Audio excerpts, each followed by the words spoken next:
Kita beralih, Ya. Jose, ke hot topik selanjutnya. Ini ada yang viral-viral lagi, yaitu ada babak baru untuk penahanan terhadap tersangka kasus tuduhan ijazah Jokowi palsu, yaitu Roy Suryo dan juga Dr. Tifa yang tiba-tiba ditangkap. Nah, pemirsa, jadi tim kuasa hukum Roy Suryo menyatakan siap menghadapi proses persidangan terkait kasus dugaan tudingan ijazah palsu Joko Widodo. Lebih lengkapnya pemirsa, kuasa hukum Roy Suryo Ahmad Kozinuddin mengatakan pihaknya akan mendatangi Kejaksaan Negeri Jakarta Selatan pada Senin mendatang. Jadi selain menghadiri proses atau tahapan 2 atau pelimpahan tersangka dan juga barang bukti dari penyidik kepada jaksa, tim kuasa hukum juga akan mengajukan surat permohonan penangguhan penahanan. Untuk mendukung permohonan tersebut, pihaknya mengaku telah mengantongi sekitar 50 jaminan dari berbagai tokoh nasional. Karena menurut Kozinuddin, para tokoh tersebut siap memberikan jaminan bahwa Roy Suryo akan bersikap kooperatif dan mengikuti seluruh proses hukum yang berjalan.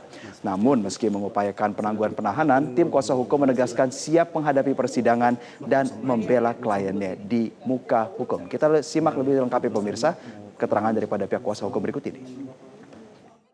Oh, Senin ya? Oh, Senin penangguhan. Senin, nah kalau itu kami bisa sampaikan rencana Senin kami akan mendatangi Kejaksaan Negeri Jakarta Selatan sehubungan dengan ada 2 hal ya. Pertama, tahap 2 itu pelimpahan tersangka juga berkas-berkasnya kepada penegak hukum bahwa Pak Roy Suryo, Dr. Tifa itu akan kooperatif menjalani proses, jadi tidak perlulah dilakukan penahanan.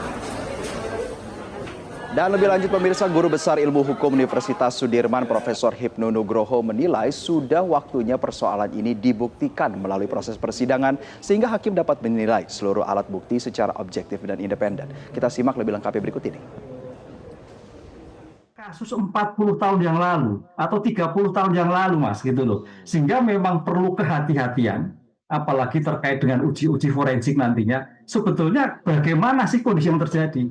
Belum lagi saksinya mungkin sudah tambah umur, belum lagi nilai kertasnya dan sebagainya. Ini memang memerlukan tingkat kehati-hatian dalam suatu pengungkapan perkara.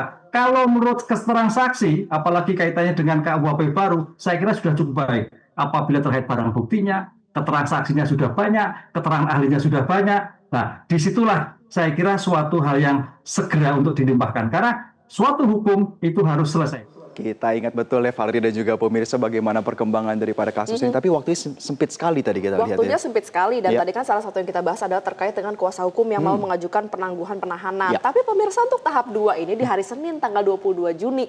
Ini kan agak mepet ya. Kan kalau misalnya sudah tahap 2 kan sudah pasti akan ditahan. Ya. Tapi ya kita hargai upaya dari kuasa hukum dan Betul. juga tentunya kita nantikan apakah memang langkah dari penyidik untuk melakukan penangkapan secara mendadak ini memang perlu dilakukan. Karena ini kan juga yang menimbulkan pertanyaan di publik. Tapi kita tinggalkan itu dulu, Jose. Jelajahi cara baru mendapatkan informasi. Download Metro TV Extend sekarang.